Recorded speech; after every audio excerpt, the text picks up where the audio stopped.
Интензивно се работи на проектот за регулација на Виничка река фаза 1, а до крајот на оваа година се очекува да започнат работите за уредување на Виничка река фаза 2, истакна градоначалникот Емил Дончев на средба со новинарите.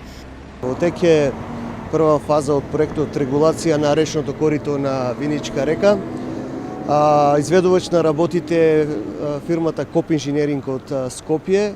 Инаку во моментот се работи на регулација на коритото на Виничка река фаза 1 во должина од 440 метри, проект кој се реализира со финансиска поддршка од Источниот плански регион, Бирото за развој и општина Виница, а чини 4.600.000 денари. Во тек е и постапка за обезбедување на средства за втората фаза од регулација на речното корито на Виничка река. Јас се надевам дека до крајот на годината ќе заврши оваа постапка и во почетокот на наредната година ќе се отпочне и втората фаза за реализација. Со регулацијата на коритото на Виничка река ќе се регулира дотокот на водата и ќе нема излевање и поплави на одделни површини и куќи во непосредна близина на коритото на реката. Воедно регулацијата ќе предонесе за урбанистичко и хортикултурно уредување долж самата река во овој дел од градот.